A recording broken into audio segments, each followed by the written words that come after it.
Hello aspirants, welcome to my new vlog. तो कान्हा जी की सुबह हो चुकी थी, साथ में हमारी भी सुबह हो चुकी थी। तो हम चले जाते हैं सबसे पहले अपनी टेबल को सेट करने के लिए, क्योंकि सारा सामान इधर उधर बिखरा हुआ था। सबसे पहले हम अपनी टेबल की सफाई करते हैं, इधर उधर से अच्छे से सारी चीज़ सेट करके हम लेने लग जाते हैं मैप्स की रीडिंग।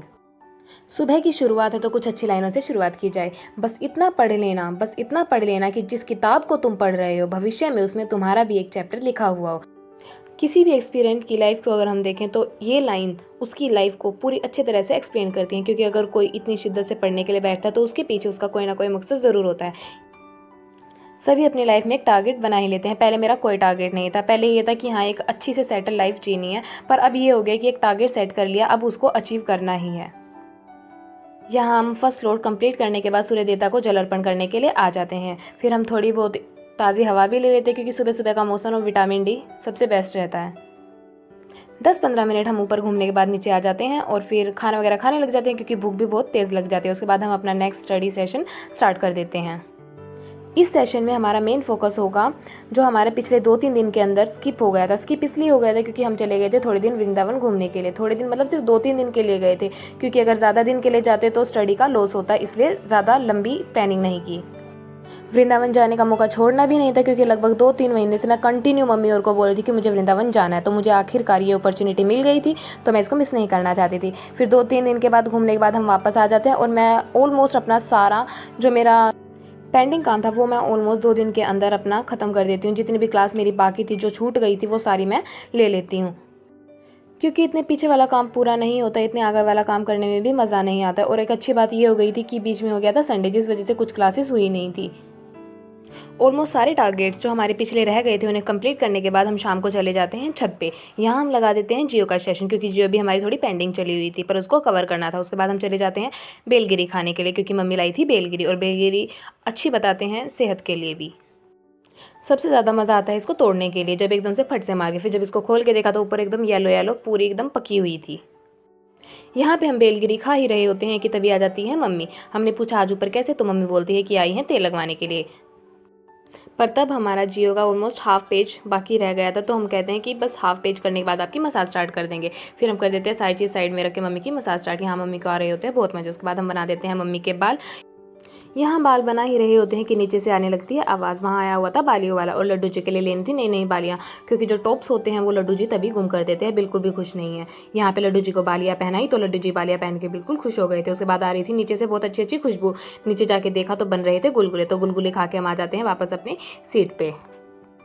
कई कहते हैं कि घर पे रह के पढ़ाई नहीं हो पाती है, वो सही कहते हैं, क्योंकि डिस्ट्रैक्शंस बहुत होते हैं घर पे। कहीं मम्मी कभी कोई बाहर से आ जाता है, कभी कुछ हो जाता है, तो डिस्ट्रैक्शन होते हैं। पर उन डिस्ट्रैक्शंस को इग्नोर करके हमें अपने लिए टाइम अलग से निकालना ही पड़ेगा, अगर हमें अपने टारगेट्स को अचीव करना है। अगर हम बाहर नहीं जा पा रहे हैं, कुछ नहीं हो पा रहा है, तो थोड़ा टाइम या फिर रात को या फिर सुबह ऐसा देख लो जिसमें पूरी शांति हो घर में। स्टार्टिंग में मुझे भी प्रॉब्लम होती थी टाइम मैनेज करने के लिए, परंतु जो कुछ दिन हुए हैं उसमें मुझे मेरा टाइम मिल गया है जो मेरे लिए एकदम ठीक रहता है। जब तक लाइब्रेरी नहीं जा रहे हैं, लाइब्रेरी ज्वाइन नहीं कर रहे हैं, क्योंकि मैं सोच रही हूँ लाइब्रेरी ज्वाइन करने की, तब तक हम घर पे एक रूटीन सेट कर लेते हैं जो हमारे लिए ठीक रहेगा और हमारी पढ़ाई का भी नुकसान नहीं होगा तब तक। उसके बाद हम पढ़ ही रहे होते हैं कि बाहर से आ जाती है रोने की आवाज़। अब देखते हैं हम बीड़ू होती है जो अपनी बड़ी बहन को पीट के यहाँ पे आ रही होती है, और वो ऐसे दिखाती है जैसे कि उसकी कोई गलती नहीं थी। यहाँ पे वो सबको घूर रही होती है बुरी तरीके से, और ऐसे बैठती है जैसे कहीं की रानी हो। यहाँ पे सब उसको बोल रहे होते हैं कि ये गलत बात है, किसी को पीटना नहीं चाहिए। तब उसका रिएक्शन होता है बस करो, बहुत हो गया। उसके बाद रात को खाना खाने के बाद हम चले जाते हैं थोड़ी देर ऊपर टहलने के लिए, क्योंकि ऊपर थोड़ी देर हम सारे घूमने के लिए चले जाते हैं। और ऊपर हो रहा था बहुत अच्छा मौसम, बिल्कुल शांति थी चारों तरफ। उसके बाद हम ऊपर थोड़ी देर घूमने के बाद 11 बजे के करीब आ जाते हैं नीचे। नीचे आने के बाद हम अपना नेक्स्ट सेशन है जो स्टार्ट कर देते हैं स्टडी का। इसमें हम पूरे दिन में हमने जितनी भी रिवीजन की होती है, जो भी पढ़ा होता है, उसको एक बार क्विक रिवाइज कर लेते हैं, ताकि हमारे माइंड से स्किप ना हो वो चीज़ें। थोड़ा सा टाइम हमें अपनी प्रीवियस रिवीजन के लिए निकालना ही पड़ेगा, क्योंकि जब तक हम आगे पढ़ते जाएंगे पढ़ते जाएंगे पढ़ते जाएंगे, लेकिन पीछे का हम रिवाइज नहीं करेंगे तो टोटली वेस्ट होगा हमारा पढ़ना। फिर हमें लग जाती है प्यास, हम चले जाते हैं पानी पीने के लिए। हम ये देख ही रहे होते हैं कि बाहर जाके देखते हैं तो वहाँ चल रहा होता है थर्ड वर्ल्ड वॉर। जैसे कि सभी की कोई ना कोई हैबिट होती है, इनकी हैबिट बन चुकी है 12:30-1 बजे के करीब तेज तेज भौंकना, क्योंकि इनकी दो सीमाएं हैं। इन दोनों ने, उस गली के कुत्तों ने अपनी, उस गली के कुत्तों ने अपनी अपनी सीमा डिसाइड की हुई है, और कोई किसी की सीमा को क्रॉस नहीं कर सकता। उसके बाद हम बैठ जाते हैं अपने सेशन के लिए, पर यहाँ मेरी कमर दर्द करने लग जाती है, तो हम स्टार्ट कर देते हैं थोड़ी सी एक्सरसाइज, ताकि स्ट्रेच हो जाएगी बॉडी तो दर्द नहीं होगा।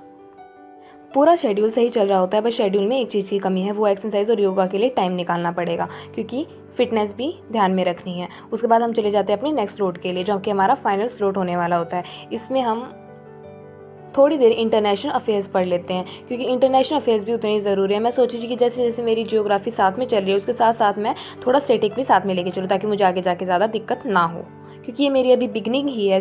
अभी अभी मैंने स्टार्ट किया है अपनी प्रिपरेशन को, तो ज़्यादा लोड मैं एक साथ ले नहीं रही हूँ। इसलिए मुझे बिगनिंग से लेके एंडिंग तक ये रहना है कि डीमोटिवेट नहीं होना है। उसके बाद कम से कम 1:30 बज रहा होता है, लेकिन हमारा टारगेट जो था 8 आवर्स स्टडी का, वो अभी कंप्लीट नहीं होता। तो थोड़ी देर मैं मैप्स की रीडिंग करने लग जाती हूँ, जो मिनरल्स वगैरह होते हैं वो देखने लग जाती हूँ। उसके बाद 2 बजे के करीब फाइनली मैं अपना टारगेट अचीव कर ही लेती हूँ। उसके बाद हम देखते हैं कि सारा सामान था, जो बुक वगैरह थी इधर उधर फैली हुई थी, तो सारा सामान हम अपना एक साइड रखने लग जाते हैं, क्योंकि अगर कोई देखे तो गंदा ना लगे। सारा सामान उसकी प्रॉपर जगह पे ही रखा हुआ अच्छा लगता है। उसके बाद सारा सामान उसी जगह पे रखने के बाद, आँखों में आई ड्रॉप्स वगैरह डालने के बाद हम चले जाते हैं सोने के लिए। और यहाँ सारा सामान सेट करते करते मुझे ऑलमोस्ट 3 बज चुके थे। अब फाइनली हम चले जाते हैं सोने के लिए। मिलते हैं नेक्स्ट वीडियो में।